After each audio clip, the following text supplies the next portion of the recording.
Feed news में आप सभी का स्वागत है। निशाना तो थे पीएम नरेंद्र मोदी, लेकिन कांग्रेस के पूर्व अध्यक्ष राहुल गांधी फजीहत कर गए। पहले पीएम जवाहरलाल नेहरू और मनमोहन सिंह की मौका था कांग्रेस के 3 दिवसीय प्रशिक्षण शिविर के समापन का। ये प्रशिक्षण शिविर राजस्थान की राजधानी जयपुर में चल रहा था। इसके समापन के मौके पर राहुल गांधी ने वीडियो कॉन्फ्रेंसिंग से कार्यकर्ताओं को संबोधित किया। इसी संबोधन के मौके पर राहुल ने भारत और चीन के बीच जारी तनाव का मुद्दा उठाया और कहा कि अगर मनमोहन सिंह ऐसी हालत में होते तो वो इस्तीफा दे देते। राहुल ने कहा कि अगर मनमोहन सिंह पीएम होते और चीन ने भारत की जमीन पर कब्जा किया होता तो वो इस्तीफा दे देते। इस तरह उन्होंने जवाहरलाल नेहरू और मनमोहन सिंह पर ही उंगली उठा दी। अपने इस बयान से राहुल गांधी ने मनमोहन सिंह को एक तरह से कमजोर पीएम कह दिया।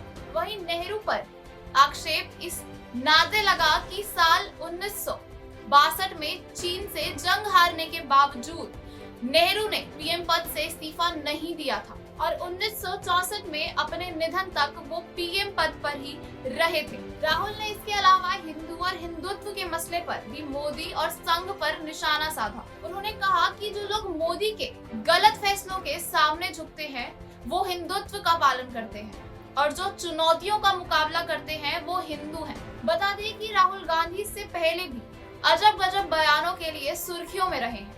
राफेल लड़ाकू विमानों के मसले पर जब वो पीएम मोदी पर निशाना साध रहे थे तो अपनी हर जनसभा में इस विमान की अलग अलग कीमतें बताते रहते थे। इसके अलावा मोदी के खिलाफ बयान देने के बाद संसद में ही वो उनसे जाकर गले मिले थे। इसके बाद राहुल के आंख दबाने का वीडियो भी खूब वायरल हुआ था। अब उन्होंने मनमोहन सिंह को कमजोर और जवाहरलाल नेहरू को चीन से हार के बावजूद पद पर बने रहने वाला करार दे दिया है।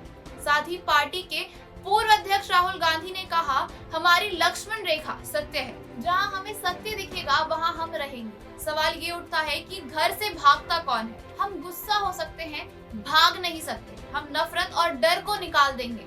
आज समाज में नफरत और डर फैलाए जा रहे हैं, सच्चाई को दबाया जा रहा है। नोटबंदी, जीएसटी जैसे गलत कदम उठाए जा रहे हैं। हमारी जिम्मेदारी नफरत से लड़ना और देश को सच्चाई बताना है। कृषि कानूनों की सच्चाई देश को बतानी है। हर लेवल पर इस तरह की ट्रेनिंग होनी चाहिए। सभी पदाधिकारियों, कार्यकर्ताओं को ये ट्रेनिंग लेनी चाहिए। राहुल गांधी ने कांग्रेस कार्यकर्ताओं को संबोधित करते हुए ये भी कहा कि आरएसएस की नफरत की राजनीति का सामना प्यार से करना है। राहुल गांधी के अलावा कांग्रेस के आला नेताओं, जिनमें राजस्थान मुख्यमंत्री अशोक गहलोत, प्रदेश कांग्रेस कमेटी अध्यक्ष गोविंद सिंह डोटासरा शामिल थे। उन्होंने भी भाजपा को जमकर खरी खोटी सुनाई। राजस्थान मुख्यमंत्री अशोक गहलोत ने प्रशिक्षण शिविर में कहा कि ये लोग धर्म की राजनीति करते हैं क्योंकि इनके पास दिखाने के लिए कुछ और है ही नहीं। कांग्रेस ने इस देश के लोगों के दिलों पर राज किया है। शिविर में प्रदेश भर के लगभग 300 प्रशिक्षु आए, जिनको कांग्रेस के राष्ट्रीय स्तर के नेताओं ने प्रशिक्षण दिया। राहुल ने कहा, जिसको हम हिंदू धर्म कहते हैं या जिसे मुसलमान इस्लाम कहते हैं, ये सत्य को ढूंढने के रास्ते हैं। हिंदुत्ववादियों के लिए धर्म रास्ता नहीं है, वो धर्म को राजनीतिक हथियार में बदल देते हैं। जब हम धर्म को राजनीति हथियार में बदल देते हैं तो हम उसका अपमान करते हैं। हम धर्म का उपयोग करते हैं सत्य की राह पर चलने के लिए। ये समझना जरूरी है। देश हित चैनल हॉक फीड को सब्सक्राइब करें और खबरों को शेयर करें। अब कल्पना करिए, जब 1930 में 1930 में दांडी यात्रा शुरू हुई थी, तब उस यात्रा ने उस टाइम पीरियड को, पूरे देश को कितना आंदोलित कर दिया था। उस समय देश जितना चार्ज था, उसने आजादी के लिए भारत के जन जन में एक अभूतपूर्व विश्वास पैदा कर दिया था। हर भारतवासी के मन में विजय का विश्वास भर दिया था। 1930 के उस दौर में जो 20-25 साल के नौजवान थे,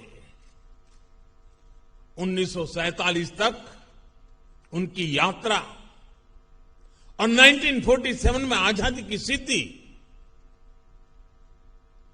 उनके जीवन का गोल्डन फेज थी। आज आप भी एक तरह से उस जैसी ही गोल्डन एरिया में कदम रख रहे हैं। ये गोल्डन एरा है आपके लिए। जैसे राष्ट्र के जीवन का अमृतकाल है, वैसे ही ये आपके जीवन का भी अमृतकाल है। अमृत महोत्सव की इस घड़ी में जब आप आईआईटी की लीगेसी लेकर निकल रहे हैं, तो उन सपनों को भी लेकर निकले कि 2047 का भारत कैसा होगा। आने वाले 25 सालों में भारत की विकास यात्रा की बागडोर आपको ही संभालनी है। जब आप अपने जीवन के 50 साल पूरे कर रहे होंगे, उस समय का भारत कैसा होगा, उसके लिए आपको अभी से ही काम करना होगा। और मुझे पता है, कानपुर आईआईटी ने, यहां के माहौल ने आपको वो ताकत दी है कि अब आपको अपने सपने पूरे करने से कोई रोक नहीं सकता।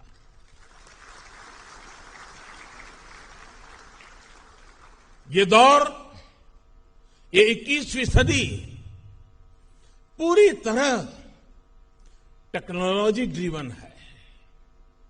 इस दशक में भी टेक्नोलॉजी अलग अलग क्षेत्रों में अपना दबदबा और बढ़ाने वाली है।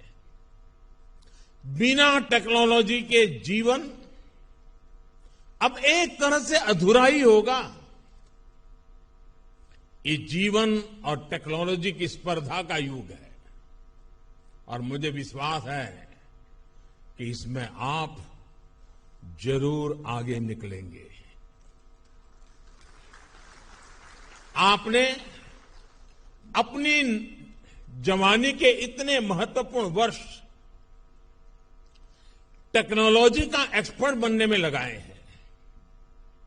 आपके लिए इससे बड़ा अवसर और क्या होगा।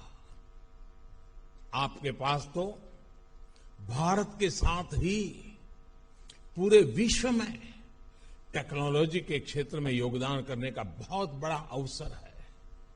साथियों, हमारी आईआईटीज तो हमेशा टैलेंट और टेक्नोलॉजी की इंक्यूबेशन सेंटर रही है और आईआईटी कानपुर की तो अपनी एक अलग ही रेपुटेशन रही है।